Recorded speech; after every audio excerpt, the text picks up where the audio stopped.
Ceri James, founder and owner of Tuluma. Welcome to Tech at Work. Firstly, can you give us a bit of a background behind Tuluma and what you guys do here?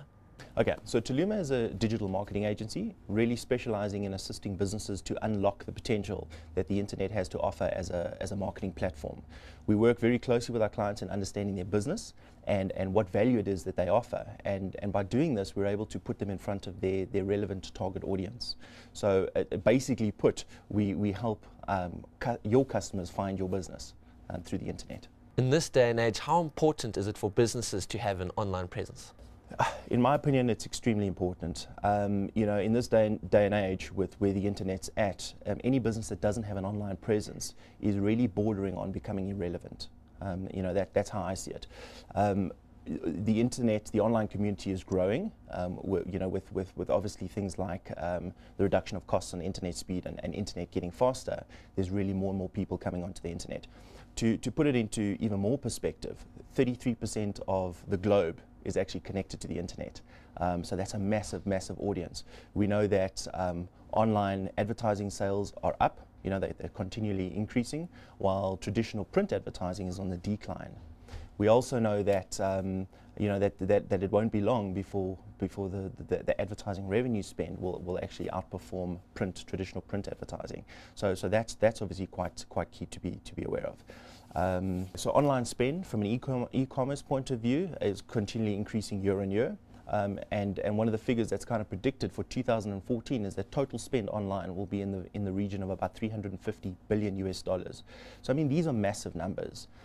If you look at it from an African perspective, there's over 130 million people in Africa connected to the internet, of which 8.5 million people are in South Africa. So the real question is, are you prepared to ignore this target audience? What are some of the trends you're seeing in website designs these days? So, trends are changing all the time, but I think there's probably three big ones that we're noticing at the moment. First and foremost, we're finding that more and more of the businesses that we talk to on a daily basis really have this requirement around wanting to be able to update their own websites. So, there's a lot of functionality that we build into websites where content management is enabled. So it really kind of leaves the owner of the website in the driver's seat. So that's one of the big trends. Another one is that more and more there's this move and this demand of moving websites towards the mobile space. So no longer are we just targeting the traditional laptop user, but really becoming more cognizant of things around users on the tablet space, on the smartphone space as well.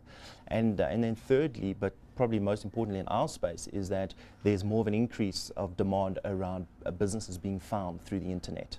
Explain search engine optimization to us, and how important is this aspect in the development of a website? Okay, so there's this thing called Google. You might have heard of it. Okay, and basically that's the place where every internet user at some point or another will go and look for relevant information. Okay, and the reason people use Google is because they've become the best at indexing and organizing the internet. They organize it in such a way that you and I can always find the most relevant information that we're looking for. Well, from a business's perspective, it's really quite simple. If your potential customer goes onto the internet and is looking for you from the services that you have to offer, the products that you've got, and they don't find you, then essentially it's competitor 1, you 0. You've essentially lost that potential customer.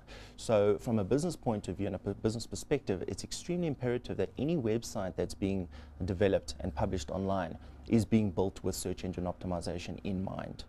Because if they're not finding you, they're literally finding your competitor. What advice can you give to startups that are looking to develop their own websites?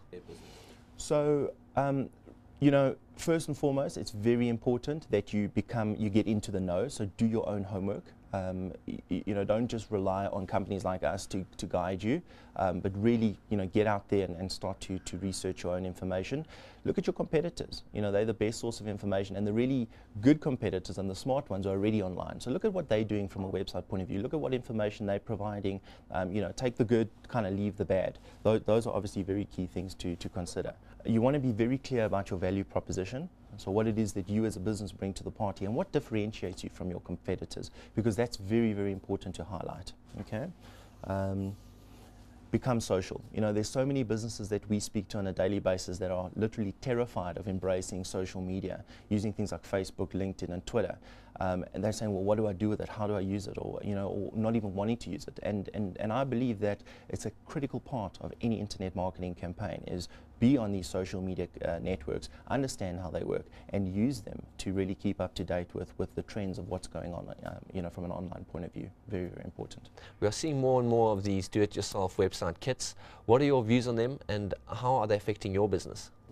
So I quite like these do-it-yourself kits. I'll tell you why. Because they've really made the internet more personal. You know, they've kind of removed the barriers of, to entry to the internet for the average business out there.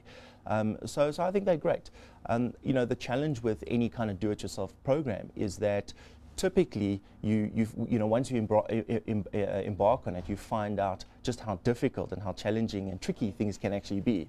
I mean, to give you an analogy of that, you know, you and I could probably service our own vehicles, but we don't. You know, we take it to the professionals and we let them do it. And we find the same kind of thing happens in the online space. And the reason for that is quite simple. First and foremost, you need your website to be found on the internet. But once it's found, more importantly, it needs to be professional, it needs to be functional, it needs to be engaging. And you really need to be able to convert that sort of would-be visitor into an actual obliging and paying customer. So from an online point of view, you know, there's noise, there's clutter, there's all this distraction. You want to make sure that you take every opportunity that you've got to maximize turning that potential visitor into someone who's going to call you to do business with you today.